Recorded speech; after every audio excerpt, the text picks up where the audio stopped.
The Art of Public Speaking by Dale Carnegie and Joseph Berg Eisenwein. Section 3. Chapter 3. Efficiency through Emphasis and Subordination.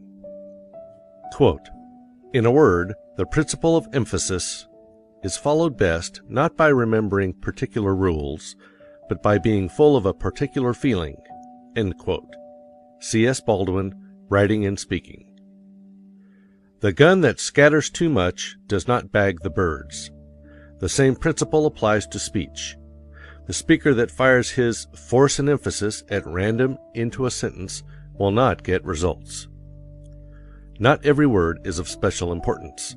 Therefore, only certain words demand emphasis. You say Massachusetts and Minneapolis.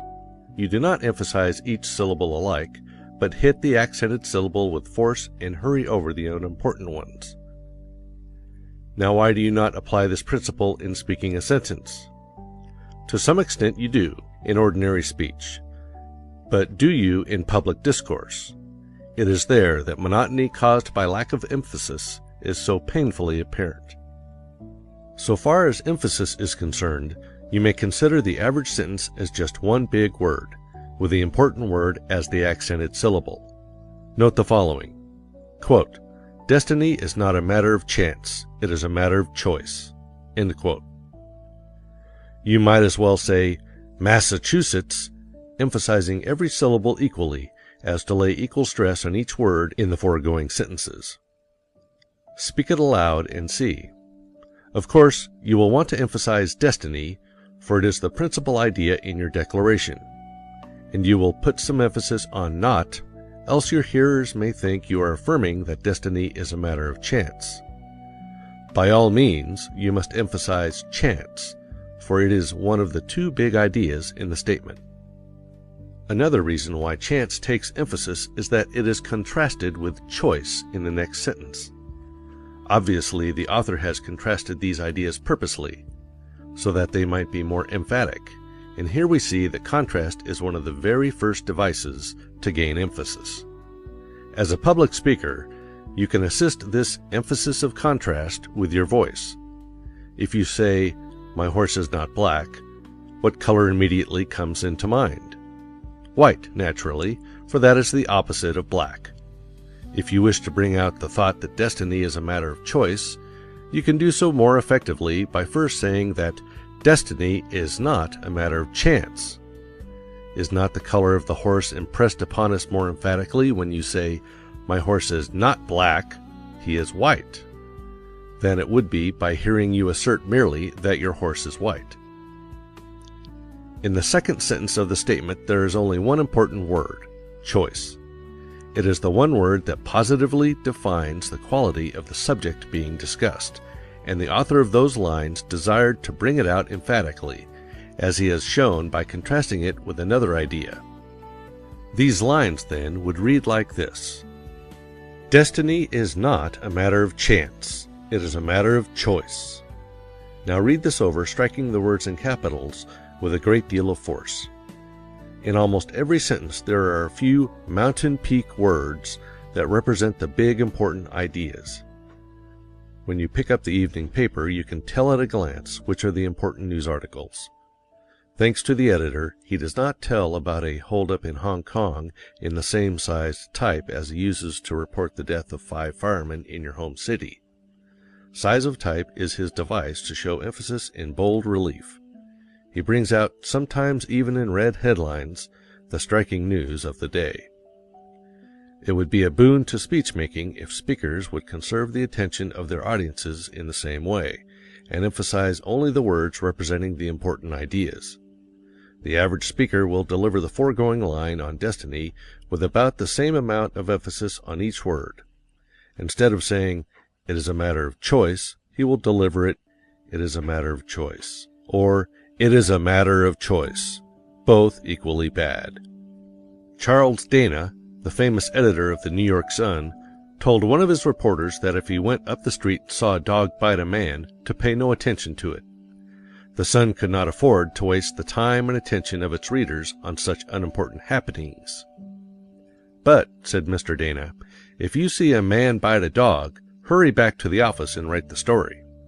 Of course, that is news. That is unusual. Now, the speaker who says, "It is a matter of choice," is putting too much emphasis upon things that are of no more importance to metropolitan readers than a dog bite. And when he fails to emphasize choice, he is like the reporter who passes up the man's biting a dog. The ideal speaker makes his big words stand out like mountain peaks. His unimportant words are submerged like stream beds. His big thoughts stand like huge oaks. His ideas of no especial value are merely like the grass around the tree. From all this, we may deduce this important principle. Emphasis is a matter of contrast and comparison. Recently, the New York American featured an editorial by Arthur Brisbane. Note the following, printed in the same type as given here. We do not know what the president thought when he got that message, or what the elephant thinks when he sees the mouse, but we do know what the president did. The words thought and did immediately catch the reader's attention, because they are different from the others, not especially because they are larger. If all the rest of the words in this sentence were made 10 times as large as they are, and did and thought were kept at their present size, they would still be emphatic, because different. Take the following from Robert Chambers' novel, The Business of Life. The words you, had, would are all emphatic because they have been made different. He looked at her in angry astonishment. Well, what do you call it if it isn't cowardice, to slink off and marry a defenseless girl like that? Did you expect me to give you a chance to destroy me and poison Jacqueline's mind? If I had been guilty of the thing with which you charge me, what I have done would have been cowardly. Otherwise, it is justified. A Fifth Avenue bus would attract attention up at Minisink Ford, New York, while one of the ox teams that frequently pass there would attract attention on Fifth Avenue. To make a word emphatic, deliver it differently from the manner in which the words surrounding it are delivered. If you have been talking loudly, utter the emphatic word in a concentrated whisper, and you have intense emphasis. If you have been going fast, go very slow on the emphatic word. If you have been talking on a low pitch, jump to a high one on the emphatic word. If you have been talking on a high pitch, take a low one on your emphatic ideas. Read the chapters on inflection, feeling, pause, change of pitch, change of tempo. Each of these will explain in detail how to get emphasis through the use of a certain principle. In this chapter, however, we are considering only one form of emphasis, that of applying force to the important word and subordinating the unimportant words. Do not forget, this is one of the main methods that you must continually employ in getting your effects. Let us not confound loudness with emphasis. To yell is not a sign of earnestness, intelligence, or feeling. The kind of force that we want applied to the emphatic word is not entirely physical. True, the emphatic word may be spoken more loudly, or it may be spoken more softly, but the real quality desired is intensity, earnestness. It must come from within, outward. Last night a speaker said, "The curse of this country is not a lack of education, it's politics." He emphasized curse, lack, education, politics. The other words were hurried over and thus given no comparative importance at all.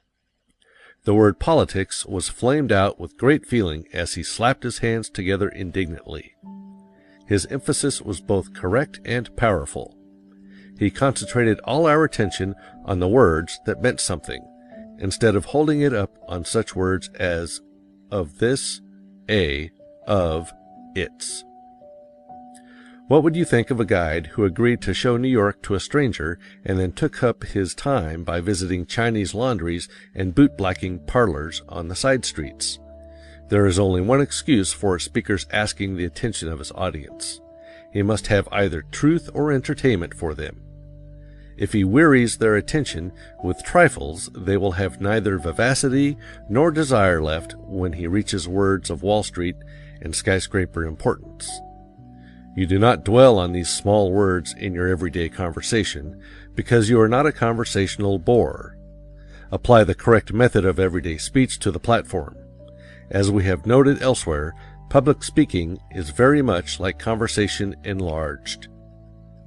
Sometimes, for big emphasis, it is advisable to lay stress on every single syllable in a word, as absolutely in the following sentence. I absolutely refuse to grant your demand. Now and then, this principle should be applied to an emphatic sentence by stressing each word. It is a good device for exciting special attention, and it furnishes a pleasing variety. Patrick Henry's notable climax could be delivered in that manner very effectively.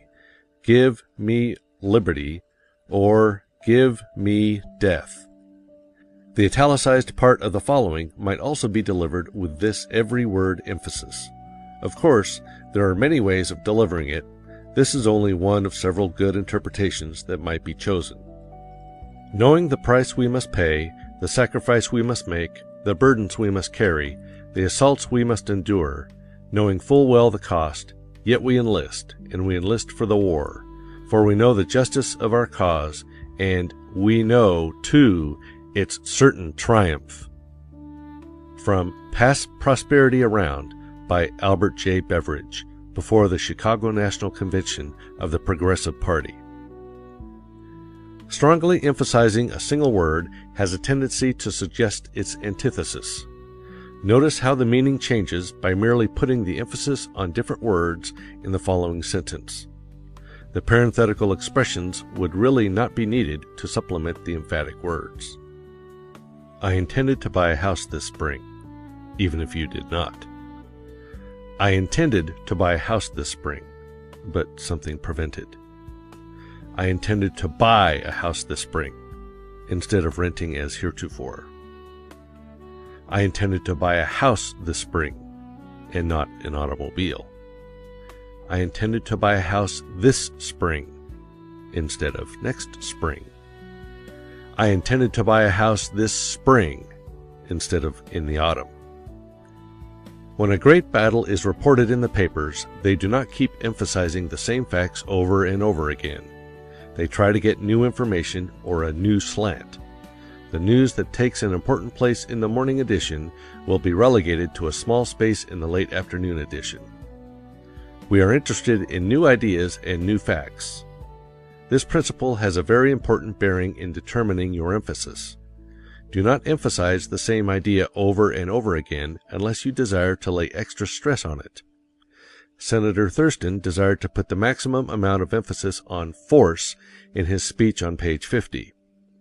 Note how force is emphasized repeatedly.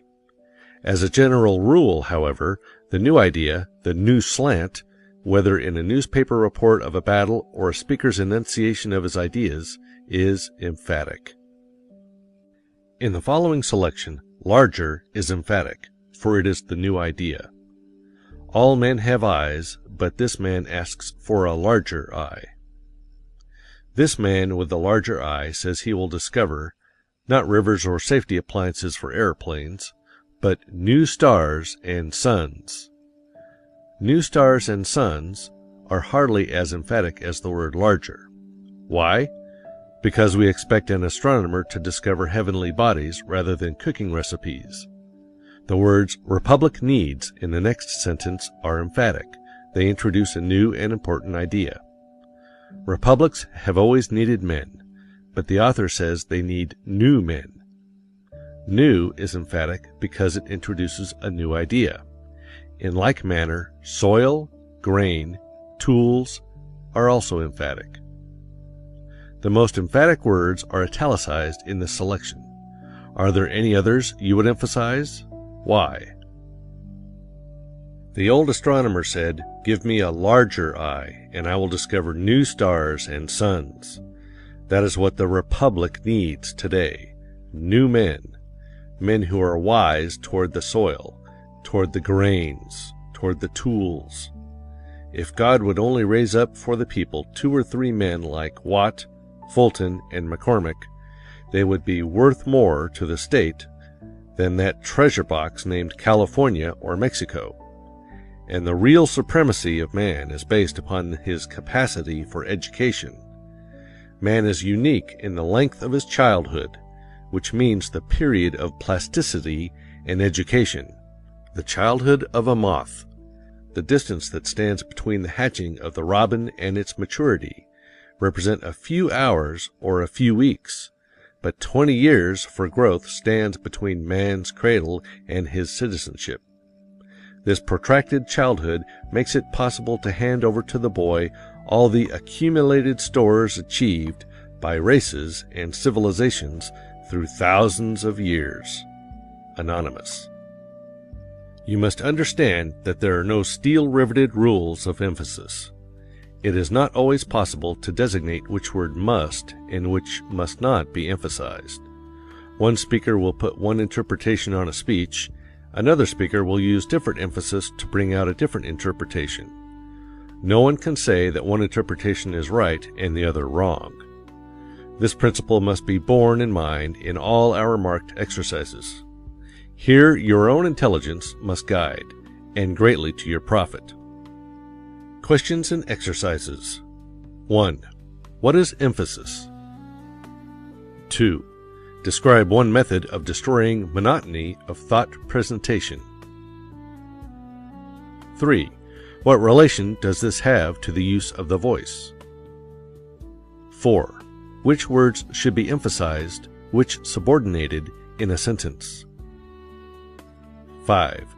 Read the selections on pages 50, 51, 52, 53, and 54, devoting special attention to emphasizing the important words or phrases and subordinating the unimportant ones. Read again, changing emphasis slightly. What is the effect? 6. Read some sentence repeatedly, emphasizing a different word each time, and show how the meaning is changed, as is done on page 22. 7. What is the effect of a lack of emphasis? 8. Read the selections on pages 30 and 48, emphasizing every word. What is the effect on the emphasis? 9. When is it permissible to emphasize every single word in a sentence? 10. Note the emphasis and subordination in some conversation or speech you have heard. Were they well made? Why? Can you suggest any improvement? 11.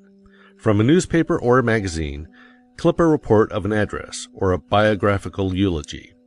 Mark the passage for emphasis and bring it with you to class. 12. In the following passage, would you make any changes in the author's markings for emphasis? Where? Why? Bear in mind that not all words marked require the same degree of emphasis. In a wide variety of emphasis, and in nice shading of the gradations, lie the excellence of emphatic speech. I would call him Napoleon, but Napoleon made his way to empire over broken oaths and through a sea of blood. This man never broke his word. No retaliation was his great motto and the rule of his life, and the last words uttered to his son in France were these, quote, "My boy, you will one day go back to Santo Domingo, forget that France murdered your father," unquote. I would call him Cromwell, but Cromwell was only a soldier, and the state he founded went down with him into his grave. I would call him Washington, but the great Virginian held slaves. This man risked his empire rather than permit the slave trade in the humblest village of his dominions. You think me a fanatic tonight, for you read history, not with your eyes, but with your prejudices. But 50 years hence, when truth gets a hearing, the muse of history will put Phocion for the Greek, and Brutus for the Roman, Hampden for England, Lafayette for France. Choose Washington as the bright, consummate flower of our earlier civilization, and John Brown the ripe fruit of our noonday.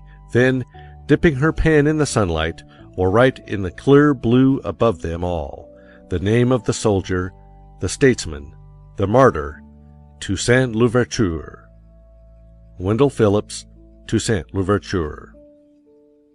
Practice on the following selections for emphasis. Beecher's Abraham Lincoln, page 76. Lincoln's Gettysburg Speech, page 50.